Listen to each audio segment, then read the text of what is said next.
All my life, sacrifice, hustle paid the price.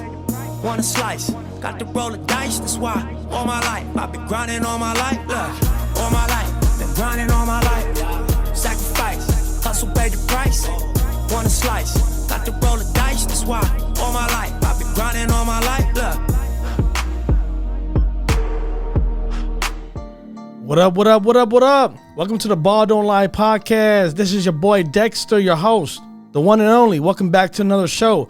I hope y'all enjoyed the last episode about Ja Morant. There's still a lot of stuff going on with the whole situation. Investigation is still pending, but speculation is that Ja Morant is going to miss 30, 40, maybe 50 games, and every check will be docked. So we're going to see what happens with the transition of how they're going to play next year. I mean, they're a really good team without Ja Morant, but can that sustain the whole entire season? So stay tuned about that. When we get more information, we'll be dropping it live right here on Ball Don't Lie. Man, the playoffs are pretty good right now. You got the Boston series going on with Miami Heat. Miami's up 1-0. They stole a game in Boston. You have Denver with 2 games in Denver, securing the home court advantage. And we're definitely going to talk about the Denver Nuggets and the Lakers. Stay tuned about the Miami Heat game in Boston. As far as game 2, we'll definitely come out with a clip or a video about that. If you're new to the channel, hey, I'm glad y'all kicking with us for the next 20 minutes. Go ahead and hit the subscribe button, thumbs up if you can, and hit that bell notification. Every time we drop a video, it'll come to you, your alerts, your tablets, your phones, all that good stuff. And we're on every streaming platform out there. Audio, video, you can name it. There's links in the bottom. Tap in. At the same time, we're on every social media platform. Twitter, we got Instagram, Facebook, TikTok, all that good stuff. I'll be on Twitter a lot. So if you want any type of engagement, debate, hit your boy up, man, at Ball Don't Lie. For sure. So, man, great game, too. Great game. Lakers came out with the answer. It was like a punch in the face to the Nuggets, but then they sustained that for almost 3 quarters, and they stayed with it. Lakers were up by 10, and they flipped to the Nuggets being up by 10, but the fourth quarter was the difference maker. And I'll go ahead and break that stuff down to you because it was crazy. I actually enjoyed it. Lakers, they played to the best abilities they can. Obviously, you need a lot from LeBron James himself. He will need to perform better. Like, there's no ifs and buts about it. You can't give you 22 points and then have AD struggle. You're not going to beat the Nuggets that way. Your role players, they're not going to beat the Nuggets either. So you have to have the king, LeBron James himself, show up. And I get it, his age and all that, what he has done, that's a whole story for itself. Played 20 years, but this is what you're paid for, LeBron. You got to this point, you got to come up and perform. We'll see what happens in game 3, but let's go ahead and dissect this for a second, okay? Kudos to Jamal Murray. Jamal Murray played a hell of a game. I mean, he struggled in the beginning, but still, fourth quarter is where you make your bread and butter. This is what you stand out to be, right? Greatest players show out when the game is on the line with minutes left to go. Jamal Murray struggled for 3 quarters. Was 5 for 17 for 3 quarters. And credit to the Lakers defense, they throw bodies at him. Most of his shots were contested. And then fourth quarter came around and he hit you with a barrage of 3-pointers, step back, one in LeBron's face, bow. One in Anthony Davis' face, bow. It's like, damn. Even he said, I'm sure the clip. Even when he hit that, he's like, bang. Like he's over here hollering at, Mike Breen about that. Bang. That's crazy, right? So, yeah, Jamal Murray finished with 37 points. This tandem, this duo right here between Jamal Murray and Jokic himself, it's hard to beat because you got to pick your poison. When they do pick and pops, stagnant screens, flares, pin downs, it's hard because you're going to have to pick who you want to go off. Like if you try to go underneath the screen with those 2 guys, Jamal can hit it. He's known for that. And if you try to go over the screen, it's like now he's going to go to the basket, and he's very good going to the basket, or he can dime it off to Jokic himself. He's a great passer himself, and he can dime off to whoever's in the perimeter shooting threes. So it's going to be hard. And obviously there's a lot of game adjustment that happened between game 1 and game 2. AD got exposed in game 1, got manhandled by Jokic, right? In the fourth quarter, they kind of changed up a little bit. They put, Rudy in there, Hashimura, and they kind of gave Nuggets trouble. I think Jokic only had 2 points. He had 2 turnovers in the stretch of the game when Rui guarded him. But obviously in this game 2, Jokic played great. He had a triple double himself, and we'll talk about him in a second. But it's like you got to pick your poison. Who do you want? Game 1 was all Jokic. Game 2 was all Jamal Murray. We'll see how that transpires going forward. But it's gonna be hard for the Lakers to sustain these 2 guys because it's hard to keep these 2 guys literally outside the rim, outside the basket. They can shoot. They can stretch you out. So a lot of credit to Mike Malone for a great game plan in game 2. But Jamal Murray finished with 37 points. Right in the fourth quarter himself, he had 23 points in the fourth. That's when he went off. Dynamite. Just came out and was just going bonkers. And even LeBron said in the presser after the game, it was like, we did everything we can. We guarded him 3 quarters. We played a game. We played great. We contested his shots. Even in the fourth, those shots that Jamal Murray was taking were not open shots. I believe 1 shot was open in the corner. Besides that, the rest were just contested, tough shots. Jamal Murray made them. You got to understand, Jamal Murray, I think he's the only player, or he's like the 4th player in history, I believe. Am I reading this wrong? No, he has 4 career playoff games with 20-plus points in the fourth quarter. 4. And he's only 26 years old. So obviously, man, this guy is a killer. He's clutch, right? So let's talk about Jokic for a second. Jokic has now 7 triple-doubles in the postseason. 7. I think only Wilt had 7, right? So if he clips that, he will have a record. 7 triple-doubles. 3 against, in Phoenix. He had 2 in this series so far. That's just incredible for game 1 and game 2 to have a triple-double, right? Jokic, I mean, he's playing like a guy who does not have fear of this Lakers defense. They threw everything at Jokic today. LeBron James guarded Jokic, AD, Rui, Vando. The list goes on, right? And Jokic is just, picking his spots and abusing them. You can't double. He's a great passer. He had a triple-double, 12 dimes, 12 assists today. 17 rebounds. He's going to continue to dominate on the rebounds, 23 points. He played a hell of a game. Jokic is going to be dominant. Let's see what happens in game 3, but I think there's no answer for him. I think if the Lakers want to win, they're going to have to focus on Jamal Murray himself. Michael Porter Jr. played great, 16 points, 4 assists. I think he shot 4 for 7 from deep. It was very aggressive. They need Michael Porter Jr. to be that 3rd guy for them in order for them to actually advance to the NBA Finals. It cannot be an Eric Gordon. It cannot be a KCP or Bruce Brown or whoever you want to call it, Jeff Green. Michael Porter Jr. is that talented. Michael Porter Jr. on their roster is the 3rd best player. He has to stay aggressive. So continue to see a lot of that from Michael Porter Jr. Just playing a hell of a great playoff so far. Lakers got out-rebounded. They got out-rebounded 2 games in a row, right? You're the best defense, supposedly, right? I mean, they are the best defense. No knock to them. But they're getting shredded in offense by the Nuggets. And they're getting out-rebounded by the Nuggets as well. How is that? You have Anthony Davis, you have Vando, you have Rui Hachimura, you have LeBron James, and you're getting out-rebounded by literally 1 guy in a sense, right? Nobody's getting more rebounds than Jokic in this series so far. And game 1, they got out-rebounded 47-30. The Nuggets had 47 rebounds to the Lakers 30. And in game 2, they got out-rebounded 49 rebounds to 40. I mean, these they make a difference. Second chance points, right? Stuff like that. Fast breaks. These things are going to be deciding factors for who wins in the game. And even though the game is close, you can't win like that. Denver now is like 8-0. They're 8-0 at home. So you can't beat them. I believe they had the 2nd or 3rd best home record in the season. Warriors was one of them. Nuggets are one of them. I forgot who's the other 3rd team, but they're up there. They're very good playing in Denver. It's thin air up there. It's hard to breathe, right? Stuff like that, but they're used to it. It's hard for the opposite team to come out there. Obviously, the Lakers been playing for so long this season. You got to get used to it, right? Yada. So we'll see what happens going forward, And Denver has never lost. The best out of 7 series in the playoff in the history of the Nuggets for the 50 years they had, right? Never lost going up 2-0 in a series.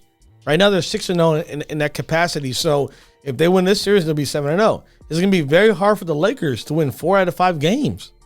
Let's just keep it real. Like, the Lakers would have to win 4 games in order to win this. And we're talking about out of the next 5 games. So you have to be on a streak winning games. It's going to be tough. It's going to be tough. Let's talk about the Lakers themselves. Anthony Davis, which I have nothing against him. Very talented guy. Could be a top 5 player if he wants to, but he's not a top 5 player. He's very good on the defensive side. He can block you. He can block shots as far as being like the help side, rim protector. He's very good at rebounding when he wants to. But offensively, he's very inconsistent. And he's been like that all throughout the playoffs. Game 1, you go for 40. Then game 2, you only give you 14 points? I believe. Like, you can't do that. Like, like LeBron needs, if LeBron's giving you 22 points and you're in the teens as far as scoring, how do you expect to beat Denver? I mean, it's crazy that I tip my head up to Austin Reeves. That guy is balling out of his mind. But Austin Reeves can't outscore Anthony Davis. Anthony Davis, you're that guy, man. So we'll see what happens. You got to be more efficient. Like you said in the presser, you got to be more efficient yourself. You got to play better. You got to come out the gate aggressive. You got to ask for the ball. You got to punish them. Because Aaron Gordon can play somewhat of defense, but he should not be continuing to 14 points. That's unacceptable. But the trend has been Anthony Davis goes off one game. Next game, he somewhat disappears. Then the next game, he'll catch back to being that guy again, right? So game 3, based on statistics and a roller coaster, right? Game 3, he should be up there. He should be giving you 30, 40 points. And then going forward, we'll see what happens, right? But that's crazy. Yeah, like I said, it's going to be hard for them to win 4 out of 5 games. And if the Lakers want to do that, they're obviously going to rewrite history. But themselves, they're 6-0 at home. LA hasn't been beaten at home yet. So something got to give. Somebody's going to have to win on the road. And like they've been saying, all the NBA vets who played before in the playoff for the longest time, anyone who watches basketball, the series does not start until the road team wins the game, right? That's what they always say. But I really think this series already had started from game 1, right? So if Denver does win a game in LA, it's going to be 4-1. And I said in the beginning, my projection was Nuggets win this series 4-1. And if it does get to 4-2, fine. But I believe it's going to be a general sweep, right? That's my personal opinion, how I take things from it. But Lakers are 6-0 at home. Now they have lost 4 they lost the 4 straight road games. So they lost in against the Warriors. They had lost so far 2 games here in Denver, right? Out of the 6 out of 7 games on the road, they had lost. So that just tells you they have to win at home. But if you want to beat Denver and the stakes are on the line and it goes to game 7 and this in Denver, the Lakers have the capabilities of winning game 7. Don't get me wrong, but it's going to be hard to win multiple games in Denver. Like, you're already down 2-0, so it's going to be hard, right? But I've been harping, like LeBron James, great player. Going down as one of the best players to ever play this game. People want to debate if he's number 1, 2, or 3, whatever it may be. I personally believe he's the best player ever to play basketball because of his longevity, right? That's a skill itself, to be healthy for 20 years. And for what he has done and all the accolades he has achieved and all the titles he has won, MVP, playoff records, as far as scoring, final records for scoring, season points for scoring. Like he leads the league in points of all time. So these are just the things that's the reason I believe he's the best player of all time. But put that to the side. LeBron James, you would have to carry in this series. You're going to have to be that man. It can't be just Anthony Davis. 22 points is not acceptable. You and Anthony Davis combined for 13 for 34 in game 2. All right. You shot 1 for 9 from the 3-point land. 1 for 9. That's not acceptable, right? You guys can't shoot consistently. LeBron James is probably averaging like 28% from the 3-point land, and you still jacking up shots when the game is close. And I get it. When you make it, it's parade LeBron James. But when he misses it, I don't hear no critics talking about LeBron James shooting threes. He needs to stop doing that. You put yourself in a hole. LeBron James only hit 1 3-pointer in the fourth quarter this whole entire playoff. Imagine that. Let that sink in for a second. He only made 1 3-pointer in all the fourth quarters he has played in this playoffs. And yet he keeps jacking them up. And I get it. LeBron's going to take shots whenever he takes shots, when he feels like he can make it. I get it. But when you're up, jack them up. When you're down or trying to catch up, be the best that you can be. Go to the basket, create, chaos and havoc. Kick it out if you need to. You got shooters. If not, go to the basket, dunk the ball, lay up, get a foul, dish off to Anthony Davis, yada, yada, yada. That's where your game predicates at in this day and age. You're not a shooter. And I get it. You can make big shots here and there, but you hurt your team. Game 1, you're up or you're down by 3 or whatever it may be. You take a 3-pointer, ill-advised 3-pointer in the fourth quarter. And that hurts you because it was a 5-point swing. And then game 2, you take back-to-back 3-pointers in the fourth quarter. And that hurt you. I don't know. James is 0-10 from 3-point. 0-10 in the first 2 games. He hasn't made any 3-pointers in this series, which is crazy. And he was 0 for 6 in game 2. 0 for 6. And he missed 10. He hasn't made 1. Like I said, LeBron James finished with 22 points. That's not good enough. He would have to be somewhere in the 30 club. You got to be in the 30 club, LeBron James, if you want to have a chance to win. I don't believe in your role players. I don't believe in Austin Reeves is doing his damn thing, right? But other guys like Rui Hachimura, like Dennis Schroeder, right? Other guys off your bench, Troy Brown, whatever it may be.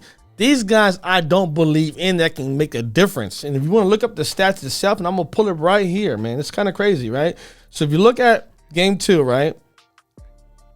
Vando played 17 minutes to give you 4 points. D'Angelo Russell played 33 minutes to give you 10 points. And he's not a role player. He can give you big, big games, but he only give you 10 points. Last game, he didn't even play at all. Shooter gives you 4 points, plays 30 minutes. 4 points. Lonnie Walker plays 13 minutes, gives you 2 points.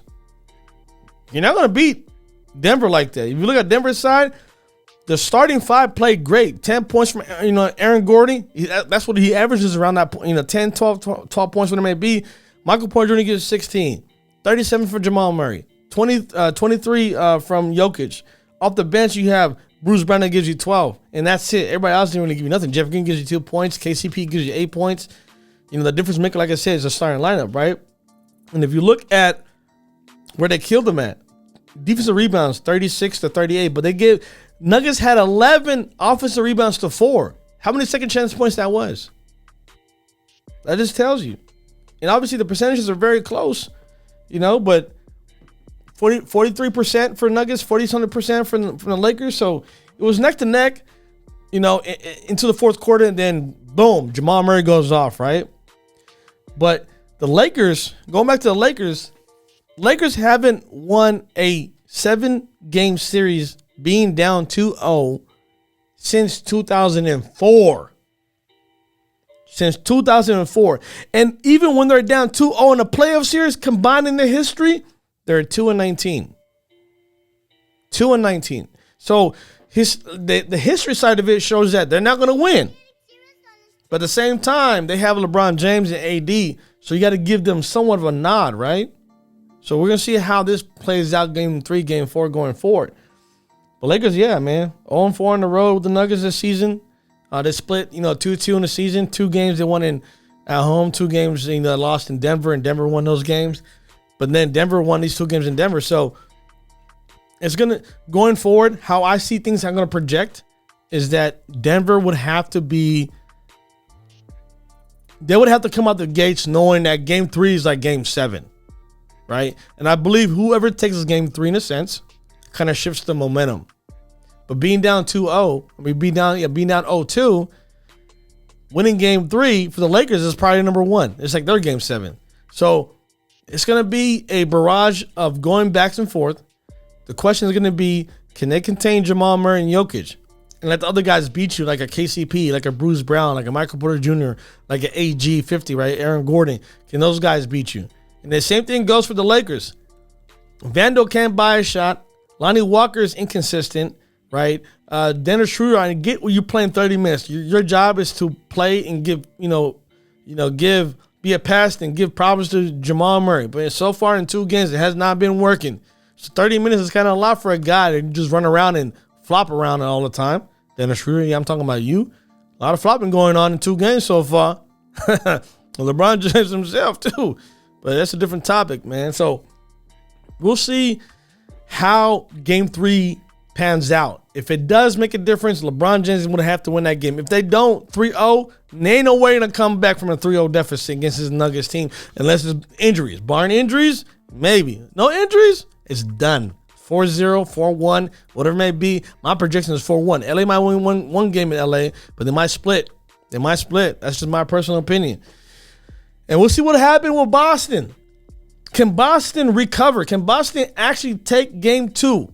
Because if Miami wins that game, it's a wrap. It is a wrap. So we'll break that stuff down to you. Stay tuned. That's the next episode that'll be coming out. Hey, the next 6 hours, 7 hours, what it may be. Game 2 in Boston. It's going to be lit. So stay tuned, man. If y'all enjoy the show, man, I appreciate it. Thumbs up if you can. Subscribe, all that good stuff, man. Tap in. I'm on Twitter. Hit me up if you want to engage. Because I'll be talking records on Twitter. And you know, too, the ones who be following me, you know how I'll be on Twitter, man. I'll be spitting some facts. Holla out your boy, man. Y'all be safe out there, man. Peace.